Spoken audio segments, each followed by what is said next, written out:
cerita malam Jumat gelap mulai bicara rahasia terbuka. Ini ceramah, dengarlah bila kau kuat. Tak semua yang datang dari dunia yang sama. Cerita malam Jumat. Selamat datang kembali di Ceramah Cerita Malam Jumat. Malam ini kita punya kisah nyata dari seseorang bernama Uwak Tia. Kisah tentang dering ponsel.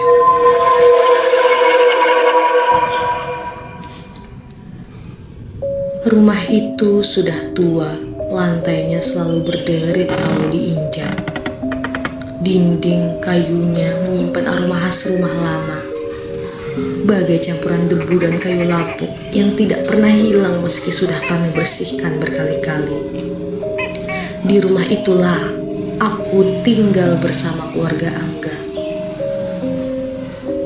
Aku adalah Uwak Tia. Selalu tidur di lantai 2. Kamarku punya balkon kecil dan ada satu kebiasaan yang tak pernah aku tinggalkan, yaitu membuka pintu balkon setiap malam untuk sekadar menghirup udara segar di Jakarta. Tapi malam itu dinginnya berbeda. Udaranya berbeda, lebih menusuk, seperti ada sesuatu. Aku tertidur sambil memutar musik dari ponsel. Musik lembut yang biasanya membuatku cepat untuk tidur pulas. Entah kenapa, malam itu aku lupa satu hal yang penting. Pintu balkon tidak kututup. Angin malam bergerak pelan. Tirai putih di depan pintu balkon bergoyang lembut, seperti ada tangan tak terlihat yang menyibakkan kainnya. Tapi aku sudah terlanjur lelap hingga terdengar suara perempuan menangis terseduh-seduh. Lirih tetapi sangat jelas. Aku mengerutkan dahi. Pasti dari ponsel, pikirku setengah sadar. Aku memang memasang nada dering suara perempuan menangis. Hanya sekedar iseng untuk menakut-nakuti keponakan-keponakanku yang masih kecil. Aku tidak percaya hal-hal mistis. Jadi suara itu kupikir hanya bunyi dari musik atau notifikasi dari ponselku. Aku meraba-raba ponselku di samping bantal. Dan saat ku tatap, ponselnya mati total, baterainya habis. Namun suara perempuan menangis itu masih terdengar jelas, bahkan lebih jelas.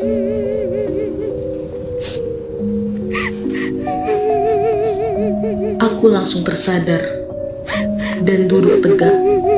Rasa dingin merayap ke seluruh tubuhku. Suara itu bukan dari dalam kamar.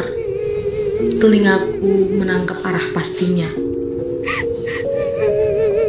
Ternyata suara itu berasal dari balkon. Aku mematung. Siapa yang menangis jam segini?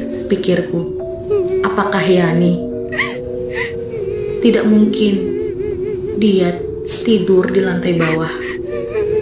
Suara itu terdengar seperti seseorang menahan sakit, seperti memohon pertolongan. Rasa penasaran meninju rasa takutku. Seumur hidup aku memang dikenal paling berani di keluarga. Dan mungkin kali ini aku terlalu berani. Aku bangkit, melangkah perlahan menuju pintu balkon yang terbuka. Angin malam masuk menyapu wajahku, membuat kulitku merinding. Aku mengintip keluar, dan di sana aku melihat ada seorang perempuan duduk membelakangiku. Rambutnya panjang, kusut, Bajunya putih, lusuh dan kotor. Bahunya naik turun seolah ia menangis keras.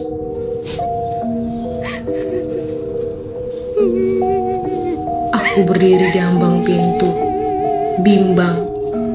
Kalau itu manusia, dia pasti meminta tolong. Ia pasti menoleh, memanggil atau mencoba mengetuk pintu. Tapi dia hanya terduduk diam, menangis terseduh-seduh. Dengan hati-hati, aku mengulurkan tanganku dan mencoba untuk menepuk pundaknya. Pelan, suara tangis itu berhenti seketika. Suasana menjadi sunyi. Bahkan angin seakan berhenti bergerak. Lalu dengan sangat perlahan, perempuan itu mulai memutar badannya ke arahku. Dan saat wajahnya terlihat, aku membeku. Wajah itu hancur, kulitnya robek, seperti terseret sesuatu yang keras. Darah mengalir tanpa henti, tapi tidak menetes. Matanya merah menyala seperti bara yang hidup. Bibirnya sobek lebar. Dan ketika ia tersenyum,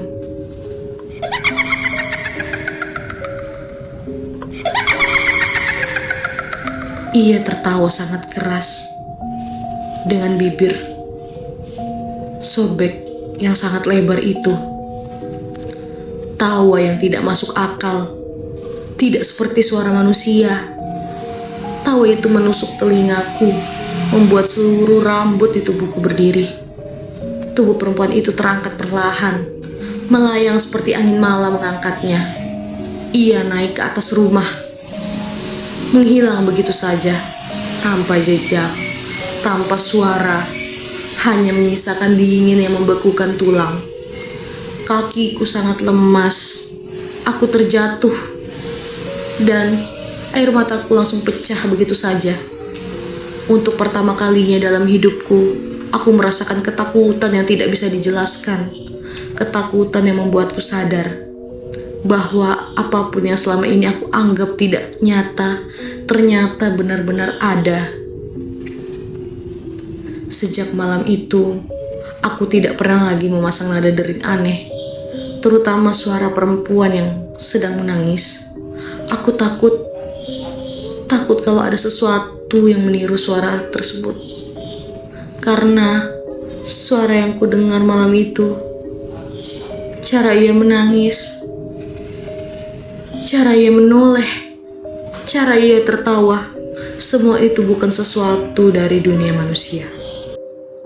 Apapun yang kita tiru, ledek atau jadikan sekedar permainan, bisa saja ada yang mendengar, dan tidak semuanya suka dengan candaan manusia. Terima kasih sudah mendengarkan Ceramat. Sampai bertemu lagi di Ceramat Cerita Malam Jumat berikutnya.